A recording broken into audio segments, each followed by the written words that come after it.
कृष्णाय वासुदेवाय हरये परमात्मने प्रणतक्लेशनाशाय गोविंदाय नमो नमः. आपण गीतेचे श्लोकार्थ बघतोय आणि रोज संपूर्ण गीता पठणे ते आपण आपल्या संपूर्ण उपासनेस मोफत करत आहोत. त्यामुळं गीता धर्म मंडळाच्या नियमाच्या बाह्य मी काहीही करत नाही. मी गीता मोफत म्हणते, ज्ञानेश्वरी मोफत वाचन करते आणि कुठल्याही प्रकारचं त्याचं शुल्क घेत नाही. इतर सर्व उपासनांचं शुल्क आहे. हे मी आवर्जून सांगते, कारण कधीकधी गैरसमज होऊ शकतात आणि मी ते होऊ नये यासाठी याचा उल्लेख करते.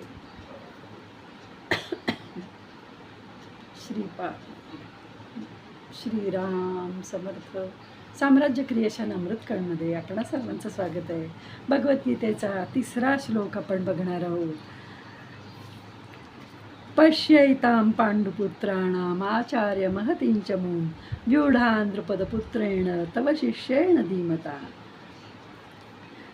आचार्य द्रोणाचार्यांना आचार्य असे संबोधण्यामध्ये दुर्योधनाचा असा भाव दिसतो की ते गुरु आहेत. आम्हाला आपण शस्त्रविद्या शिकवली असल्याने आपण आम्हा सर्वांचे गुरु आहात, म्हणून आपल्या मनात कोणताही पक्ष अथवा आग्रह नसावा. तव शिष्येण धीमता या पदाचा प्रयोग करण्याचा मागे दुर्योधनाचा हेतू आहे की आपण इतक्या सरळ स्वभावाचे आहात की आपणाला मारण्यासाठीच उत्पन्न झालेल्या धृतराष्ट्रालाही आपण शास्त्रास्त्र विद्या शिकवली आणि ती शिष्य दृष्टद्रुम इतका बुद्धिवान आहे की त्याने आपणाला मारण्याकरिताच आपणाकडून शास्त्रास्त्र विद्या शिकली.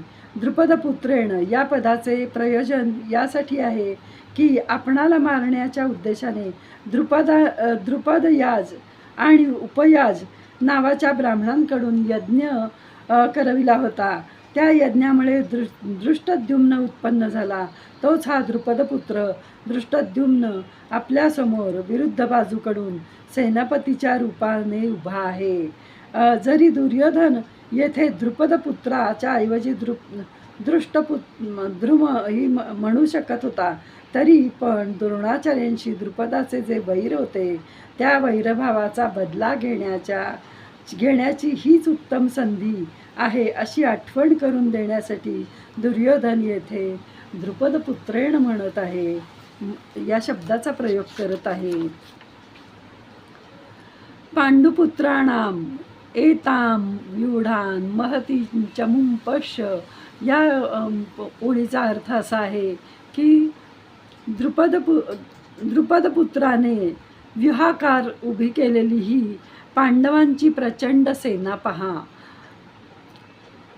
याच पांडवांनी आपल्याला द्रोणाचार्यांना मारणाऱ्या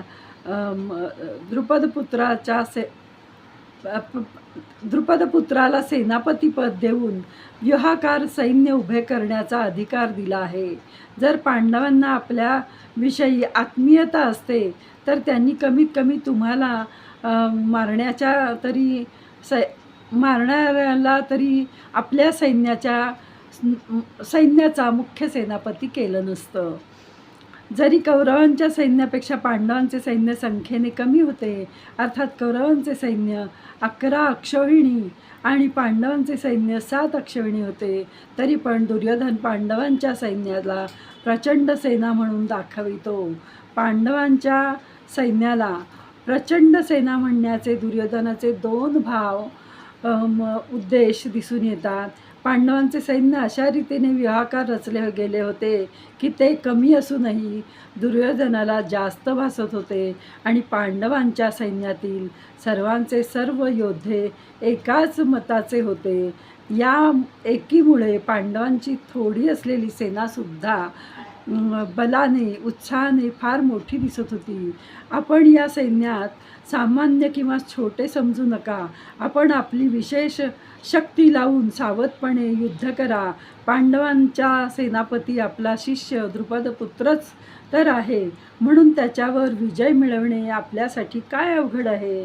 एतां पश्य असे म्हणण्याचे तात्पर्य पांडव सेना युद्धासाठी तयार होऊन आपल्यासमोर उभी आहे, तर मग आपण त्या सैन्यावर कोणत्या प्रकारे विजय मिळवू शकतो, कोणत्या प्रकारे विजय मिळवू शकतो याविषयी आपण लवकरात लवकर निर्णय घ्यायला हवा, असं दुर्योधन आणि द्रोणाचार्य यांचं संभाषण या 3ऱ्या श्लोकात होत ना.